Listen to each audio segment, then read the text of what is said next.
설용수 방송 SYSTV죠.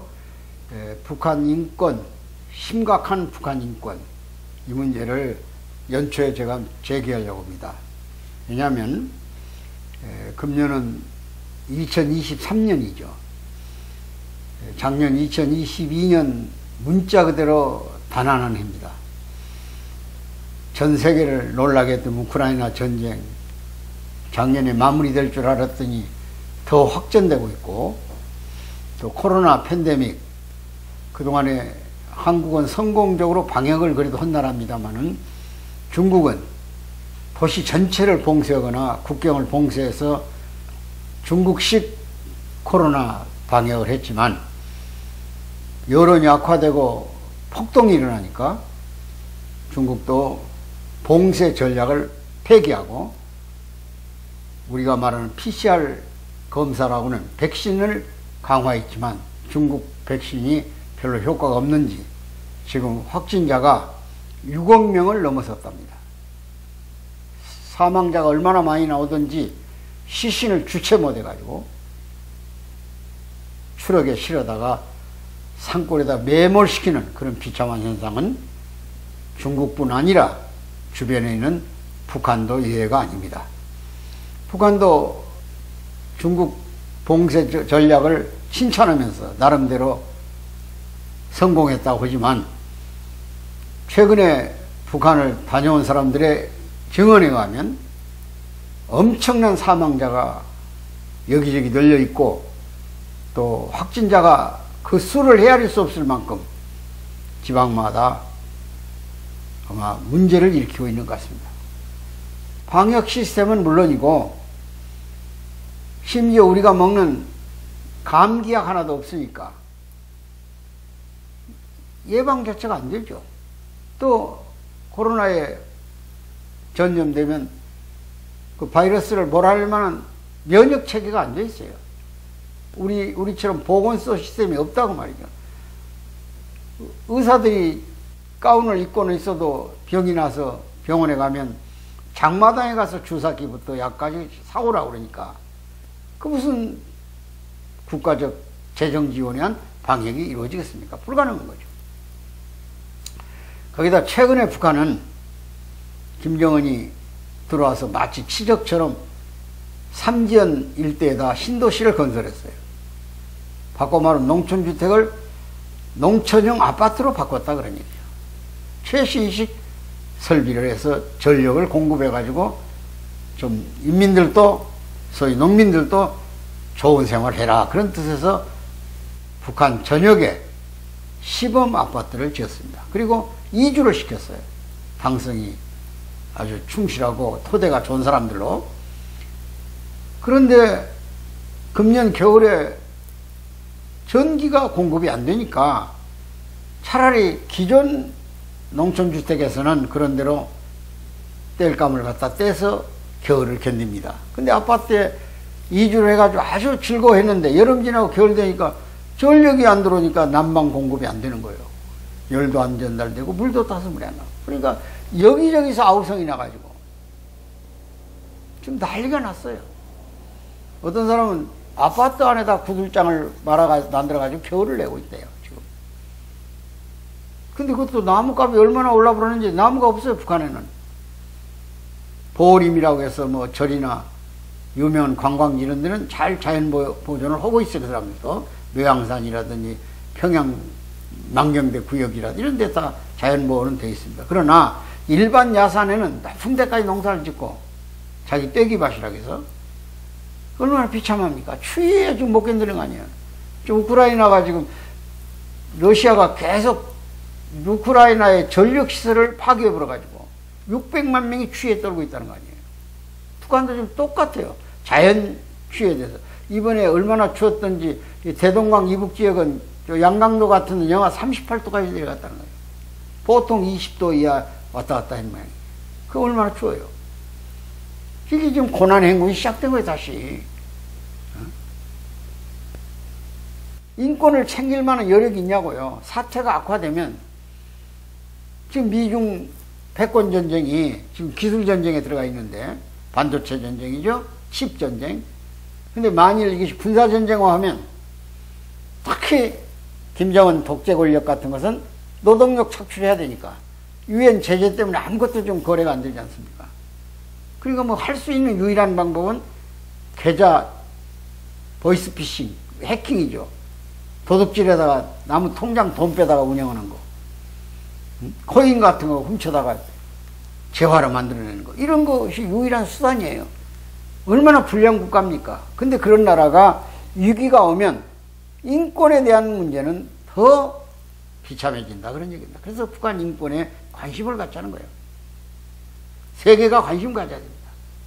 전쟁은 반드시 인간의 비참한 존재를 부정해버려요. 비참한 존재를 오히려 확대 생산해 놓는다, 그런 얘기예요. 그래서 2차 대전이 끝나고 48년에 유엔 총회 결의에 의해서 세계 인권의 날이 제정되고 인권위원회가 생긴 거예요. 벌써 48년이니까 얼마나 많은 세월이 흘렀습니까? 근데 세계적으로 인권이 불모화된 나라, 볼모화된 나라, 국가가 권력까지 인권을 제한하고 통제하는 나라, 사람의 목숨을 파리 목숨보다 쉽게 알고 처단해버린 나라들은 대부분 독재 국가들이에요. 독재 국가 중에 사회주의 국가들에 지금 중국에 무슨 인권이 있습니까? 이번에 소위 그 시진핑이 산 연임 때문에 시진핑 독재를 타도하는 인민들의 저항이 코로나 봉쇄와 더불어서 일어나가지고 중국이 벌벌 떨다가 지금 팬데믹 봉쇄를 해제해버린 거 아니에요. 근데 지구상에서 가장 독재 국가인 리비아라든지 또 이란이라든지 뭐 북한은 말할 것도 없고 이런 중동에 있는 알제리 같은 나라, 우간다 같은 나라 다 독재국가가 있어요. 이런 나라도 인권 없죠. 인권이 뭡니까? 하늘이 인간에게 부여한 권리가 인권이에요. 천부적 권리. 첫째가 생존권. 살아나가라, 살아. 먹을 것이 가장 중요해, 인권에서는. 생존권. 두 번째가 여행, 자유이동 권한. 사람이 태어나서 자기 행동할 수 있는 영역을 돌아다녀야 할 거 아니에요. 장사도 하고, 서로 친구도 만나고, 여행도 하고, 문화체험도 하고. 근데 이동을 못 하겠다, 이놈 체제들은. 그 다음 통제를 해. 상호감시. 북한에서 하고 있는 생활총안이, 사회총안이 그게 다 자기 비판하고 감시하는 체제 아닙니까? 북한은 전체 감시망으로 연결돼서 사회 시스템을 작동시키고 있는 거예요. 예를 들어서 평양에서 밤 12시에 열병식을 한다. 의무적으로 아파트에 있는 사람이 문을 열고 박수를 치고 불을 흔들어야 됩니다. 근데 안 나오면 그 이튿날 그 집이 안 보여요. 저 아오지로 이사를 가버렸거나 보안서가 경찰이 와가지고 이동을 시켜버려요. 아무 통보도 없이. 아무 권한 없어요. 그러니까 요즘 여러분들 기회가 있으시면 이만갑이란 프로 있어요. 이만갑. 이제 만나러 갑니다의 약자야. 이게 채널 A 방송에서 하는 탈북자들 프로예요. 그 다음에 TV조선에서는 탈북자 프로가 하나 있어요. 그것이 모란봉 크럭이에요. 이 사람들은 북한에서 탈북하는 과정부터 참 북한의 실상을 공개적으로 다 가르쳐주고 보고 보여주고 있어요. 한번 보세요. 무슨 탈북자들이 얼마나 비참한 과정을 겪어서 한국 땅에 오는가. 일단 도망간 건 압록강을 건너야 하잖아요. 지금 경계가 삼엄합니다. 국경 경비대가 과거에는 70m 단위로 서 있었는데 지금 20m 단위로 서 있어요. 총살시켜버려요. 뇌물의 액수가 엄청나게 올라갔어요. 과거에 100불, 200불이면 되던 통과가 지금 2,000불, 3,000불 줘야 넘어와요. 중국 가서 또 몇 년씩 거쳐야 돼요. 거기서 경우에 따라서는 몽골 사막을 거쳐가지고 천리를 행군해가지고 수천리를 얼어 죽기도 하고 또 경우에 따라서 저 남쪽에 쿤닝이라는 데를 거쳐서 라오스, 태국, 캄보디아 이런 데를 거쳐서 한국으로 오는 거예요. 참 비참합니다. 또 압록강 주변이나 두만강 주변에서 탈북하자마자 중국의 거래, 브로커들이 인신매매를 해버려요. 북한 우리 동포를, 여성들을 3천만 원, 4천만 원 팔아버린다 이게. 자 시골 농민으로 농촌에 총각 중국도 지금 농촌에 장가갈 수가 없어. 여성들이 없어가지고. 그러니까 그것도 팔아버려요. 거기서 결혼 생활하면서 자기 안착을 하고 어린애를 낳으니까 그 어린애를 놓고 또 탈북을 해가지고 다시 한국에 오면 그것도 이상가족이에요. 얼마나 비참한 현실입니까? 그러니까 요 안성이나 이런데 소위 하나원이라고 있어요. 탈북인들이 와서 일정 기간 동안 교육을 받는 기관이 있습니다. 그 주변에 가보면 중국서 부인을 찾아달라고 중국 농촌 총각들이 와서 있어요. 애들이 와도 국적을 올릴 수가 없어요. 누구 얘기인지. 이게 한국적 현실이에요. 이것이 북한 인권, 북한의 사각적인 삶의 현장이 비참하기 때문에 살고 오는 거예요. 3만 5천 명이에요. 이 우리 동포들이 같은 동포, 대한민국 영토 안에 사는 사람이요. 이방인이 아니에요. 이들에 대한 관심을 우리가 좀 높여야 됩니다. 저는 지금 오랫동안 통일 문제를 나름대로 연구한 사람 중에 하나고 대중 강의하는 사람이에요. 탈북인들과의 관계가 깊어요. 그래서 제가 겪어온 과정은 주로 통일부 산하의 통일교육위원 또는 전문위원, 통일교육협의회 서울시 협의회장, 중앙회장, 민족화해협력 범국민협의회 공동의장, 6.15 실천 남측 대표, 북한도 여러 차례 갔다 왔어요. 언론사 사장도 했기 때문에. 금강산은 뭐 이웃집 가서 갔고, 그리고 제가 만든 연구단체만 해도 제가 89년에 백두산을 갔다가 동북아 우리 동포들의 삶을 보고 동북아 연구재단을 만들었고, 남북 사회문화연구소도 창립했고, 남북 청소년 교류 평화연대도 만들었고, 남북통일운동 국민연합 중앙회장도 겪었고, 국제승공연합 그 이전에 100만 명 교육도 시켰어요. 통일 전사들을.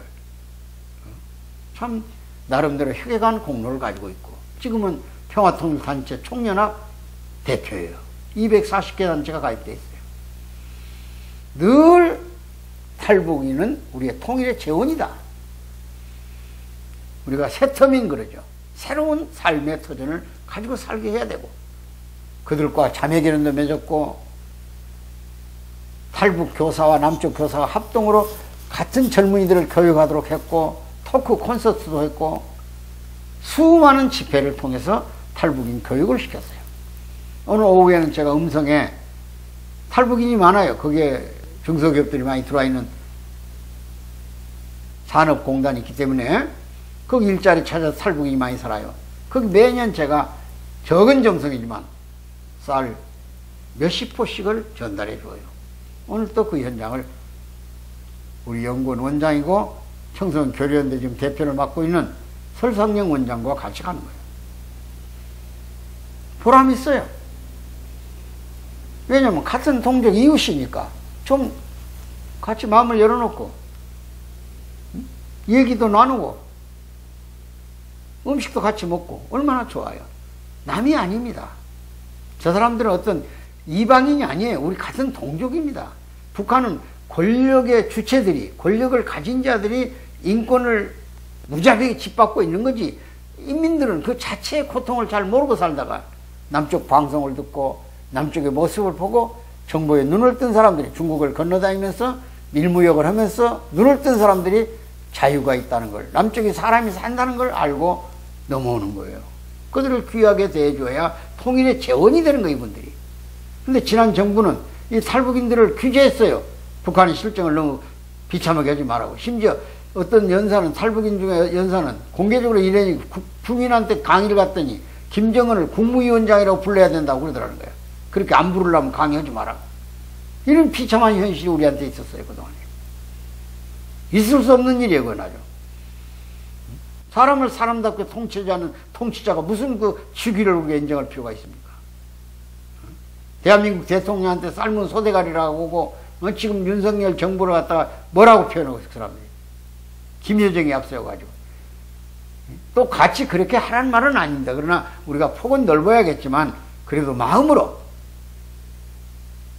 그들이 남쪽을 혁명하겠다는데, 남조선을 해방하겠다는데, 그들의 통치 속에다 집어넣겠다는데 우리가 앉아서 점잖은 말로 표현해서 그 될 법이나 하냐 이거야. 지금 북한 인민들 속에서 돌아다니는 말이 남쪽에 이 정부가, 새로운 정부가 들어서니까 굉장히 마음이 뿌듯하다는 거예요. 이제 북한 권력을 좀 야물게 다뤄가지고 좀 붕괴되도록 좀 해달라 그렇게 원하고 있다는 거예요. 전에 정부는 너무 유연해가지고 걱정했다는 거예요. 북한 사람들이. 다 안 돼요. 남쪽에 대한 문화적인 영토가 다 넓어져 있잖아요. 우리 소식 다 전해 듣고 있잖아요.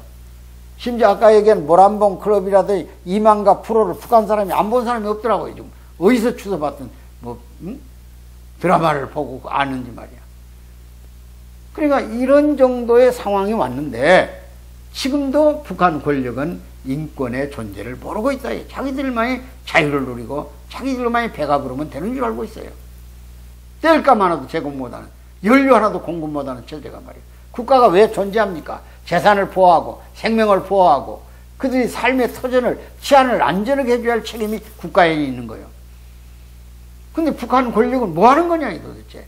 특수한 권력층들만 배급도 제대로 못 줘가지고 장마당에 안 생겨났으면 북한이 어떻게 살아나겠어. 우리가 국제적으로 유엔 인권의 날을 정했고 우리 국회도 지금부터 8년 전에 북한의 인권법을 만들었어요. 그래서 인권위원회를 발족시키기로 했어요. 근데 재단을 설립하려면 12명의 이사가 임명돼야 돼요. 통일부가 2명, 여당이 5명, 야당이 5명 이렇게 해서 12명이에요. 근데 여당인 그 당시에 지금 야당이죠. 이사 임명을 안 해요. 통일부가 10번 통보를 했어요. 이사를 임명해달라고. 안 내놓는 거야. 그러니까 인권위원회 재단이 성립이 안 된 거예요. 그런데다가 2019년부터는 31개국이 발의하는 북한 인권 제재, 인권 결의안에 대해서 전혀 우리 국가가 참여를 안 해버렸다 이거야. 그래서 아주 우리나라 대한민국 인권에 아주 불리한 국가예요. 그런데 작년에 윤석열 정부가 참여를 해서 유엔 인권위원회가 발의하는 31개 국가가 북한 인권에 대한 결의를 다지는 이런 참석을 함으로써 그 오명을 퍼쓸 계기가 됐다면 이제부터 우리가 딱히 북한의 인권에 대한 문제를 제기해야 돼요. 왜냐하면 우리가 통일 문제를 얘기할 때 제일 첫 번째 들고 나온 문제가 이산가족의 고통입니다. 사람이 만나고 싶은 사람 못 만난다. 사랑하는 사람 못 만난다. 부자지간에 못 만난다. 부녀지간에 못 만난다. 이 상상이나 가는 얘기입니까? 지구촌에서? 근데 우리는 6.25 전쟁을 통해서 1.4후퇴를 통해서 약 1천만 명 이상 가족이 생겼다는 거 아니에요. 그 1천만 명 중에서 80년 적십자사 총회를 통해서 이산가족 문제가 거론됐을 때 이산가족, 북한에 연고가 있는 사람이 신청해라 했더니 약 14만 명이 신청을 했어요. 근데 어찌됐든 간에 21번 정도의 이산가족 상봉이 있었습니다. 그러니까 직접 당사자, 부부가 헤어졌다든지 부자가 헤어졌다. 이것은 약 1만 명이 만났어요. 한 번에 100명씩 잡고. 50명 잡고 1만 명, 20회니까. 그런데 이제 같이 일가 친척이 또 같은 가까운 혈육이 찾아가서 만났죠. 남북한에. 그걸 아까 제가 말씀 처음에 당사자는 한 2,000명. 그리고 주변의 형제까지 합해서 1만 명이 만났어요. 그러면 14만 명이 신청을 접수했는데 거기서 1만 명이 만났습니다. 다 통틀어서 1만 명 만났다고 합시다. 그러더라도 13만 명은 남아있을 거 아니에요. 근데 지금 4만 명 정도가 남아있답니다. 다 어디 가셨습니까? 돌아가셨다 그런 얘기야. 만나고 싶은 사람을 생사를 확인 못하고 이 대명천지에 거리가 얼마나 된다고 평양과 서울이 그렇게 감옥을 만들어 놓고 고통을 주는 체제가 어디 있습니까? 북한 김정은 정권은 불량 정권이에요. 재판 없이 사람을 공개 처형해버려요. 소를 한 마리 잡아먹었다고 젊은이들을 인민광장 학교 운동장에서 세워놓고 인민들 초등학생까지 불러다 놓고 공개 처형을 합니다. 소가 국가재산이라고. 이런 불량한 나라가 재판 절차도 없이 얼마나 배가 고프면 목숨을 걸고 탈북을 하고 소를 잡아먹겠습니까? 전 세계가 북한 인권에 관심을 가지고 북한 핵보다 북한 인권에 대한 문제가 더 강한 힘이에요. 북한 체제가 변화될 수 있도록 우리가 모두 노력해서 전단도 보내고 의약품도 보내고 방송, TV, 라디오도 다 들어가서 북한 사람들이 스스로 자각해서 그 체제를 들고 일어날 수 있는 분위기를 우리가 만들어줘야 할 책임이 있어요. 부디 북한 인권에 세계적 관심이 있기를 기대하면서 오늘 방송 마무리 짓습니다. 대단히 감사합니다.